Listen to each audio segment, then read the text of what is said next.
Ini dia punya main point dia. Tapi dia punya main point juga, kita tak yakin kita akan pergi alam barzah dan akan disoal. That's the main point actually. Itu iman tadi tu. Tak ramai orang akhirnya. Kalau macam ni, government slow kata ambil rumah. Macam mana? Okey, government ni dia ada dua sekali. Dia ada dua. Government alhamdulillah sebab Malaysian punya sekolah ni dah mula bongkar. So jadi alhamdulillah Malaysian government ada peruntukan Islamic punya way of financing untuk government servant. Itu baru. Sebelum baru tu mana kan? Sebelum daripada tu. Jadi masalah ialah dia punya interest 4%. Yes, correct. I mean, kalau kata paling murah gambar selon lah 4% kan. Beli kereta pun sama semua gambar selon kan. Kita gambar server ni kita ambil gambar selon lah. The bank is sama. No, dia tak tengok bank, tengok gambar selon. Okey. Gambar selon lain pada bank itu lebih tinggi. Betul, di commission. Kita ni ambil gambar selon, cheapest lah 4%. Housing ke kereta. I don't know lah, memang ambil ya. Semua akan urusan beli gambar semua ambil kan mungkin lah. Sorry say that kan. Jadi macam mana tak? Okey. Bila ketika Islamic ada. tapi Datuk cerita yang sebelum. Islamic Bank sendiri punya factor. Orang yang kerja lama dulu. 20 tahun Islamic tak ada. Memang tak ada. 20 years ada. 20 years ago dah ada Islamic. No, I don't have. I don't know. Kau gambar itu memang The bank has the government has gambar loan. belum. Kalau ada pun memang sangat-sangat tak dipromosi. It wasn't as famous as the Correct. conventional because it was expensive. That's why. You say it's not practice. It is practice, but nobody choose it because it was higher. I mean, Yeah, that's why kita nak beritahu. Para ulama tu beritahu, dia bincang, ini masalah-masalah betul, reality. Kita tak boleh nak ideal setiap masa setiap tempat. Sebab itulah Majlis European Fatwa Council, when they discuss about Muslim in Ireland, for example, just like in Sweden actually, they don't have any Islamic bank, they don't have any Islamic account or whatnot. So how they want to survive? How they want to make business? How they want to purchase home and so on and so forth? So jawapannya, European Fatwa Council say yes. In that kind of circumstances, you can make conventional loan, but must be limited to one house only. Okay, that is necessity. We call it necessity. Rukhsah ataupun necessity. Fatwa dia? That's fatwa. Official fatwa for European Fatwa Council. But it's for European atau kan? No, for the country. For European yang stay sini ataupun mana-mana yang PR sini ataupun yang memang maknanya intend to live here. Your intention is not commercial. No. Maknanya kita want just for ourselves. Correct. Necessity. Not for investment. Yalah, macam Malaysia sama. Malaysia lah, necessity. For residential. Now, talking about Malaysia, dia satu rumah je. Memang satu rumah untuk you lah. Ada macam you are thinking of commercial. Macam sekarang Malaysia, dia thinking commercial. Pay deposit sana, lepas tu 10 rumah. Dia bagi deposit, lepas tu dia jual. That's lain. That's point. Okay, jadi comparable to what the fatwa has been issued here in European countries. So Malaysia at that time, where there is none of these Islamic products available for government servant and for Malaysian locals, dia bersama lah maknanya.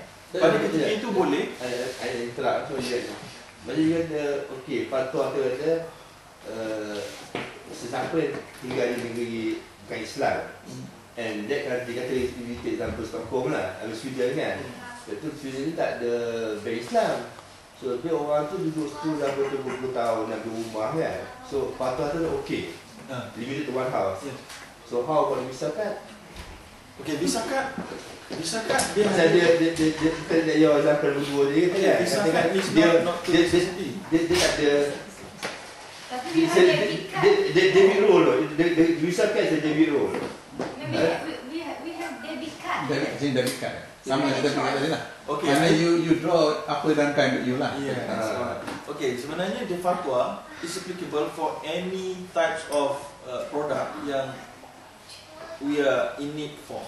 Okay, for example, rumah, kereta pun sama juga. Satu kereta. Okay. So sebenarnya Yes, tak boleh buat tak ada tu lah. Sebab yang tak Tak ada ada necessity lah. mana-mana produk yang tak ada alternatif. Kalau anak boleh kerja saja, anak boleh kerja ada duit kan. Mana-mana yang tak ada alternatif Islamic, you can. Tapi dengan syarat dia memang duduk sini lah. Bukan. Saya accident I ni. It's a very consequences sebab I'm living here for 30 years. Okay lah.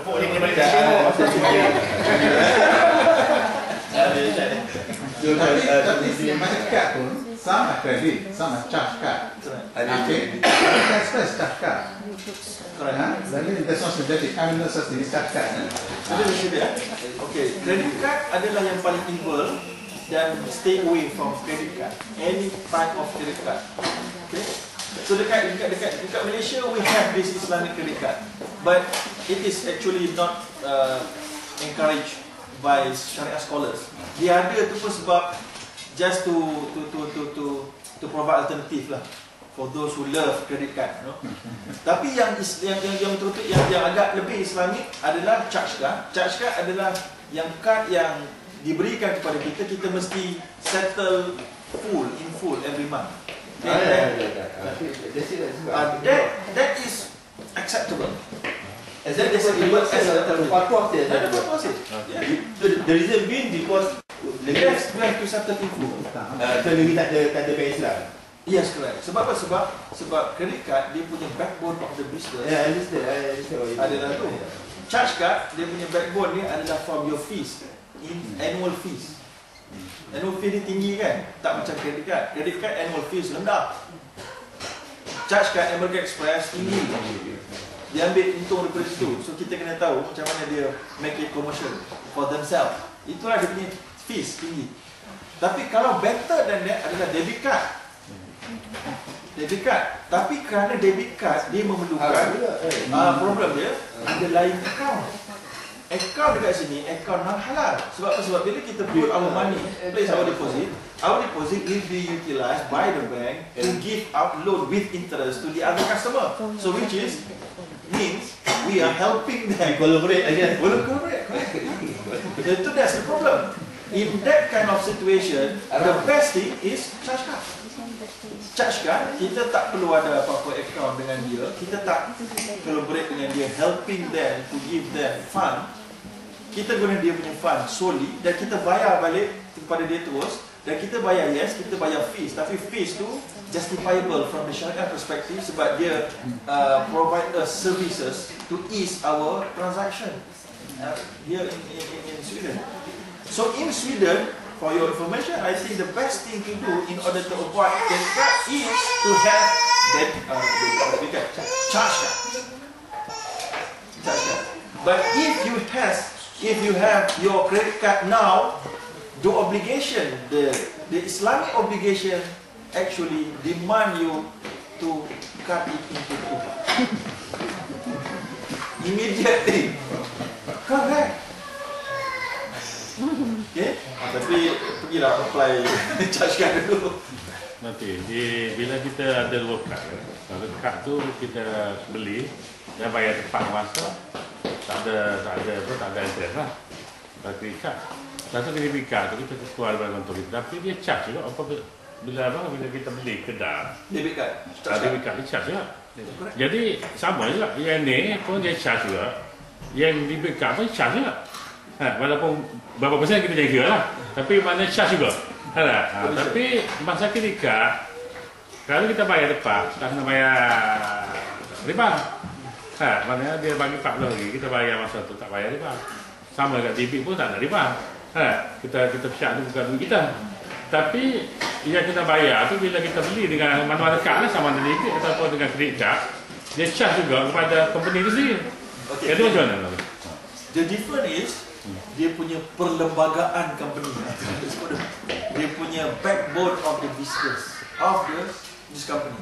Credit card dia punya perlembagaan dia, kalau kita boleh guna perkataan tu, adalah make money from interest, from the accumulated amount, loan amount. Itu dia punya business. Sebab itulah any commission yang from our transaction given to this company is totally evil also as well. Tapi charge card itu bukan backbone dia. Charge card, backbone of the business is provide you loan, then you have to repay the loan in full every month. Only after you fail, we will charge you interest. So dia different dari sini. Barat. So jadi kita memang dalam kita punya MOU contract dengan the charge card provider adalah untuk sediakan kita servis untuk kita loan dan kita pulang balik penuh. So different dari sini. Walaupun kita guna charge card atau debit card yang beri commission, tapi dia punya implication dia berbeza dengan credit card. So that's why we are saying that charge card is the best solution for those who reside here in Sweden. Charge card tak popular, American Express manis kan susah. Susah. Yang paling popular Mastercard bisa. Okay, Ustaz. Talking about this card sekarang kan. Kadang-kadang ni kita ni certain kan Malaysia masih popular lah untuk beli cash. Di Europe so orang people pakai cash. Kadang dia nak beli di online kata kan, nak beli tiket online kan. Dia minta credit card. So macam mana dengan itu? That's why bukan kita pakai kad, bukan kerana tapi necessity. Okay, Keperluan misalnya, because Amerika misalnya, dia bagi 100 US pun dia kata it's stupid sir. No, dia minta kad. So, I mean, bukan kita nak, it's convenience to us, necessity. Bukan keadaan yang menyebabkan kita gunakan kad tu. Tapi kalau macam Malaysia ni, guna cash terus senang. Tapi ikut Europe dan so on, karena dia don't cash, dia want card. So, macam mana keadaan ni? I understand that. The difference is that because they are asking us for this credit card because secure to themselves actually. Dia ada details, dia dapat details kita terus tak. Okay, credit details dan credit dan sebagainya. So in that cases, apa yang kita perlu buat? Kita ambil lah mana-mana debit card yang ada My Visa dan Master. I think I believe Malaysian punya card yang ada Visa dan Master boleh pakai di sini. Sebab kalau yang tadi Datuk sebut tu, memang itu ada masalah-masalah yang sudah-sudah UK beritahu. Tapi saya dah cuba sendiri pakai debit card Lloyds yang ada Visa. Boleh laku. Debit card ni lagi bagus sebab kalau kita beli tiket guna credit card, kita kena ada satu, kena bayar lagi tu, tambah mungkin 1.2 pound. Tapi kalau debit card tak kena bayar. So debit card ni diterima untuk tempat hotel, tiket kapal terbang, train, beli kat eBay, beli kat Amazon, boleh laku. Jadi selesai masalah tu. Tapi dia akan terpaksa kita kena dua kad lah. Satu kita ada charge card, tapi charge card sebagaimana disebut memang tak begitu popular, tak diterima oleh certain hotel. So kita ada backup debit card. Debit card kita terpaksa ada masalah sikit yang tadi tu lah. Duit kita masuk dalam account, dia account tu digunakan. Tapi itu maknanya masalah necessity tadi lah. Tapi kita ada dua card. Tapi jangan credit card. Stay away from the credit card. Memang kita boleh kata saya yakin saya akan bayar penuh setiap bulan. Memang kita boleh cakap situ tapi itulah, tak tahulah. Nafsu. Terutamanya kalau kita tak direct debit kan, tak ada direct debit, jadi kita pun terlambat because of kesibukan. Habis. Okay, ada lagi soalan pasal credit card, debit card, charge card? Okay, habis tu Baik, habis pasal credit card, charge card sebagainya, kita ada satu lagi card yang namanya discount card. Ini kita akan bincang separate ni. Yesterday kita dah bincang discount card. Ada yang sekarang, ada yang style halal. Okey. Baik, tapi sebelum kita masuk ni kita nak settle dulu riba yang pertama ni. Jadi tadi rumah, kereta, credit card. Rumah pada yang nak duduk di kawasan tak ada Islamic Bank boleh. Bagi yang government yang lama-lama lepas habis cerita. Tapi yang perlu kena buat sebenarnya kena tobat. Itu kena buat. Maknanya ini tanda kita sedar dan kita menyesal. Dan kita tahu kita menyesal dan kita tahu memang tak ada alternatif pada waktu itu. Tapi kita tahu dia adalah satu dosa. So kita harap Allah SWT accept sebab memang kita berada dalam keadaan yang tidak ada choice pada ketika itu. Tapi bagi orang yang betul-betul strong, ini nak cerita lah, betul-betul strong, betul-betul takwa, betul-betul, tapi ini jaga baik, ni memang betul-betul tak ikut kalkulator dunia ni. Dia akan refinance dia punya rumah. Refinance. Bayar utang. Dia refinance dengan Islamic Bank di luar. Ini ingat betul tapi